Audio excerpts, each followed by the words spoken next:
Hi, I'm Jessica, and I'm 28 years old. I work as a graphic designer by day, but my true passion has always been sewing.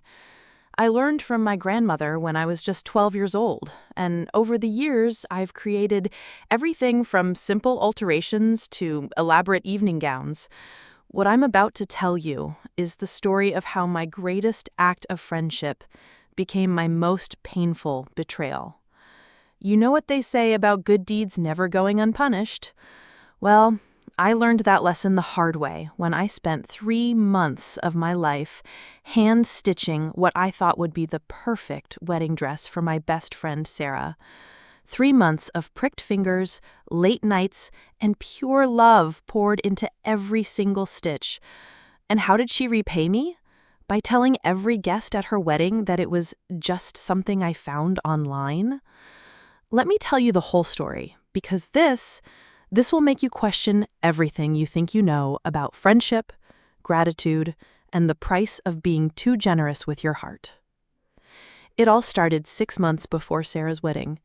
We were sitting in her cramped apartment, surrounded by bridal magazines and half-eaten takeout containers, when she dropped the bombshell that would change everything between us forever.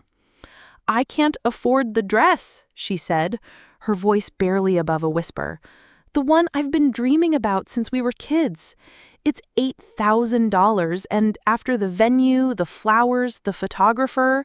She trailed off, staring at the glossy magazine page featuring the most stunning ivory silk gown I'd ever seen. I remember looking at that dress, studying every intricate detail, the delicate French lace, the hand-sewn pearl buttons, the way the fabric seemed to flow like liquid moonlight. And then I looked at Sarah, my friend since childhood, the girl who'd been there through my worst breakups, my biggest failures, my small victories, the girl who was now sitting across from me with tears in her eyes because she couldn't have her dream dress. That's when I made the decision that would haunt me for months to come. "I could make it for you," I said, the words tumbling out before I could stop my mouth. "I mean, I know it's not the same as buying it from a boutique, but I've been sewing since I was 12, and I..." "Really?" Her eyes lit up like a child's on Christmas morning. "You would do that for me?" Looking back now, I should have seen the warning signs. The way she immediately started calculating how much money she'd save. The way she didn't ask if I had the time, or if it would be too much work, or if I even wanted to take on such a massive project. But I was blinded by the desire to help, to be the hero in her story, to give her something that money couldn't buy, a dress made with love. "Of course," I said, sealing my fate with those two simple words. "What are best friends for?" Little did I know that this act of friendship would lead to the most painful betrayal I'd ever experienced. But I'm getting ahead of myself again. Let me tell you about the 3 months that followed, and how I poured my soul into creating something beautiful, only to have it dismissed as if it were nothing more than a cheap online purchase. The next morning, I woke up with a mixture of excitement and terror. What had I gotten myself into? Creating a wedding dress from scratch wasn't like hemming a pair of jeans or fixing a torn seam. This was couture-level work, and I had exactly 90 days to pull it off. I spent the first week researching everything I could about the original dress. I studied every photograph, every angle, every detail. I learned that the lace was imported from France, that the silk was a specific weight and weave, that the construction required techniques I'd only read about in vintage sewing books. But I was determined. I was going to make this work. The fabric shopping alone took 3 days. I visited every textile store in the city, feeling different silks between my fingers, comparing the drape and sheen of each option. When I finally found the perfect ivory silk, soft as a whisper, but with enough body to hold the dress's elegant shape, it cost me $400. $400 of my own money, because Sarah had mentioned she was a little tight on cash until after the honeymoon. "Don't worry," she'd said with a casual wave of her hand. "I'll pay you back for everything once we get back from Bali." I should have asked for the money up front, but I trusted her. We'd been friends for 16 years. Surely she wouldn't take advantage of my generosity, right? The lace was even more expensive. The closest I could find to the original French lace was a delicate Alencon pattern from a specialty supplier in New York. $800 for just enough to create the bodice overlay and sleeve details. My credit card was already crying, but I told myself it was worth it. This was for Sarah's dream day. Then came the pattern. Since I was essentially creating a knockoff of a designer gown, I had to draft the entire pattern myself. I spent hours taking Sarah's measurements, creating a muslin prototype, adjusting the fit, and redrafting sections until everything was perfect. She came over for fittings twice a week, and I started to notice something that made my stomach turn. She never asked how I was doing, never asked if I needed help or if the project was too overwhelming. She'd walk in, strip down to her underwear, stand there while I pinned and measured, and then leave. Sometimes she'd make comments about how long it was taking or suggest changes that would require me to start entire sections over. "Could you make the neckline a little lower?" she'd ask, completely oblivious to the fact that I'd already spent 12 hours hand sewing the intricate beadwork around the original neckline. But I kept going, because that's what friends do, right? They sacrifice for each other. They put their own needs aside to help someone they care about achieve their dreams. At least that's what I thought friendship meant. By the second month, I was spending every evening and weekend working on that dress. My dining room table had become a fortress of silk and lace, with my sewing machine humming well into the night. My neighbors probably thought I was running some kind of underground sweatshop, but I didn't care. I was creating something beautiful, something that would make Sarah's day perfect. The hand-sewn details were killing me, literally. Each pearl button had to be individually attached with silk thread using a technique that created an almost invisible anchor. The French seams required everything to be sewn twice for that perfect professional finish. The lace appliques had to be placed with mathematical precision and secured with hundreds of tiny, nearly invisible stitches. My fingers were constantly bandaged from needle pricks. I developed a permanent crick in my neck from hunching over my work. I was surviving on coffee and determination, but I pushed through because I could see how beautiful it was becoming. This wasn't just a dress, it was a work of art. Then Sarah started bringing her mother to the fittings. "Oh, Jessica," Mrs. Patterson would say, circling around me like a hawk as I worked on my knees, pinning the hem. "Are you sure you know what you're doing? This seems awfully complicated for someone who's never made a wedding dress before." I would smile and nod, my mouth full of pins, while Sarah stood there saying nothing, not defending me, not acknowledging the obvious skill and care I was putting into her dress, just silence. The worst part was when Mrs. Patterson suggested I should speed things up because they were getting nervous about the timeline. Speed things up? I was already working 16-hour days. I'd turned down freelance projects that would have paid my rent. I'd canceled dates, skipped social events, and basically put my entire life on hold for this dress. "Maybe we should have just bought something off the rack," Sarah said one evening after her mother had left. "This is taking forever." I looked up from where I was hand-sewing tiny seed pearls onto the bodice, a process that required individual attention to each bead to ensure they caught the light perfectly. "Sarah, creating something like this takes time. The original dress took a team of seamstresses weeks to complete, and I'm doing it all myself." I know, but her tone was dismissive. "I just thought it would be faster." That night, I worked until 3 a.m, my vision blurring as I tried to finish the sleeve construction. I was exhausted, financially drained, and starting to feel like I was being taken for granted. But I was so close to finishing, and I kept telling myself it would all be worth it when I saw the look on Sarah's face as she walked down the aisle in the dress I'd created with my own hands. If only I'd known what was coming next. The week before the wedding, I was putting the final touches on the dress.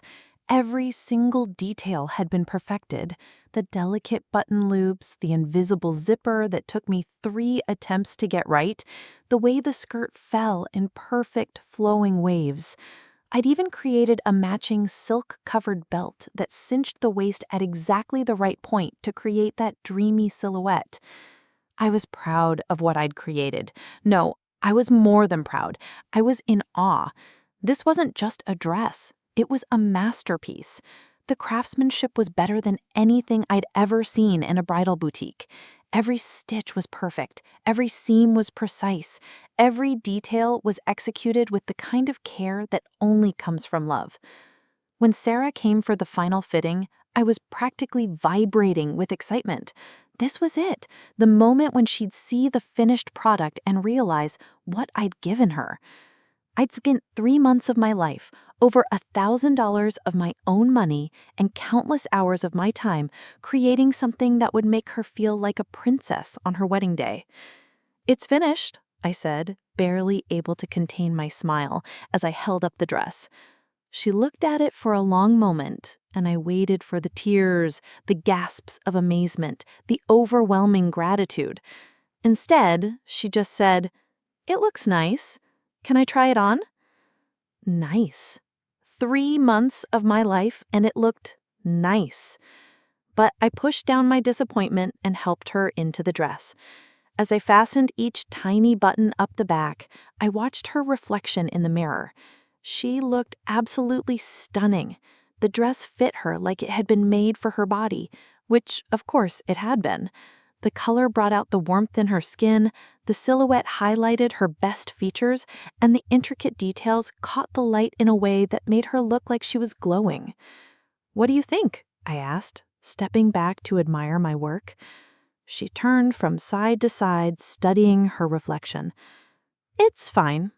I mean, it's nice. It'll work." It'll work? 3 months of my life, and it would work?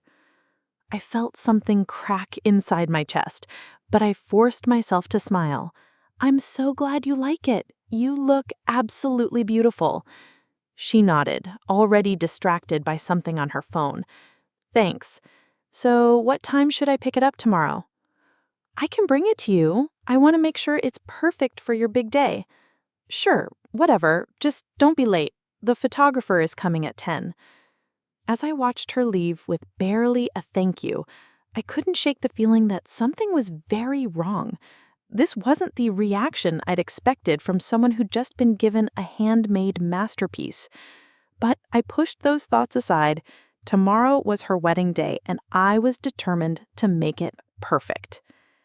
The morning of the wedding, I arrived at Sarah's house with the dress carefully wrapped in muslin and hanging from a professional garment bag. I'd barely slept the night before, not from excitement, but from a growing sense of dread I couldn't quite explain. When I walked into her bridal suite, Sarah was surrounded by her bridesmaids, her mother, and a professional photographer who was already snapping away. The room buzzed with excitement, laughter, and the kind of energy that should have made me feel honored to be part of such a special moment. "The dress is here," one of the bridesmaids announced as I entered. I carefully hung the garment bag on the designated hook and began to unwrap my creation. Even after seeing it finished just the day before, I was still amazed by what I'd accomplished. The way the morning light caught the delicate lace, how the silk seemed to shimmer with its own inner glow. It was everything I dreamed it would be. "Oh my God, Sarah, where did you get this?" asked her cousin Emma, reaching out to touch the intricate beadwork on the bodice. And that's when it happened. That's when 3 months of my life, over $1,000 of my money, and countless hours of love and dedication were reduced to nothing with a single casual sentence. "Oh, this old thing?" she laughed, not even looking at me. "I just found it online. You know how good I am at finding bargains." The room erupted in compliments about her amazing find and her incredible shopping skills. The photographer started taking pictures of the dress, asking Sarah about the designer and where she'd discovered such a unique piece. I stood there, invisible, watching my best friend take credit for my work. Not just take credit, dismiss it as if it were nothing more than a clearance rack purchase. I felt like I was drowning in a room full of people gasping for air that wouldn't come. "Jessica made it," I finally managed to say, my voice barely above a whisper. But no one heard me. The room was too loud, too chaotic, too focused on celebrating Sarah's amazing find. Even Sarah herself seemed to have forgotten I was there. I helped her into the dress one last time, my hands shaking as I fastened each button I'd sewn by hand. She looked absolutely radiant, more beautiful than I'd ever seen her. And in that moment, I realized that this would be the last time I'd ever do anything like this for her. As the bridal party rushed off to the ceremony, I was left alone in the empty room, staring at the muslin wrapping that had protected my masterpiece. 3 months of my life, and I'd been erased from the story completely. But you know what?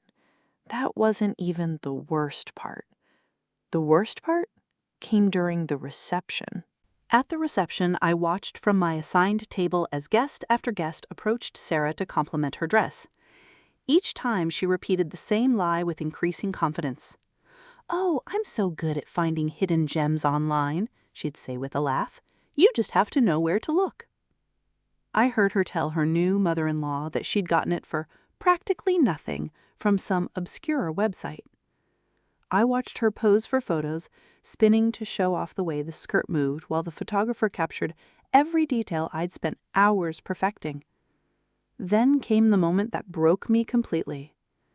During the reception, Sarah's maid of honor stood up to give a speech. As she talked about Sarah's incredible taste and amazing ability to find the perfect dress online, I felt something inside me finally snap. I quietly excused myself from the table and walked outside to the hotel garden. My hands were shaking, my heart was racing, and I felt like I was going to be sick. 3 months of my life, over $1,000 of my money, countless hours of love and dedication, and I'd been completely erased from the story. That's when I made a decision that would change everything. I pulled out my phone and took a photo of the muslin pattern pieces I still had in my car, along with the receipts for all the materials I'd purchased. Then, I posted it on social media. When you spend 3 months hand-sewing your best friend's wedding dress, using French lace and silk that cost over $1,200 of your own money, and she tells everyone it's something she found online, I wrote, "Some friendships aren't worth the thread they're sewn with." I didn't tag Sarah, I didn't mention her name. But within hours, mutual friends started commenting, sharing their own stories of being taken advantage of, offering support and understanding. The post went viral, not because people wanted to shame Sarah, but because so many had experienced similar betrayals. Sarah called me the next day, furious. "How could you embarrass me like that?" she demanded. "I didn't embarrass you," I said, my voice steadier than I felt. "I simply told the truth about something I created. If that embarrasses you, maybe you should think about why." She hung up on me. We haven't spoken since. The dress I made will probably last for decades. It's museum-quality work, created with techniques that take years to master. But the friendship? That was as fragile as the silk thread I used to sew it together. I learned something valuable from this experience. True friendship isn't about what you can do for someone else. It's about mutual respect, appreciation, and recognition.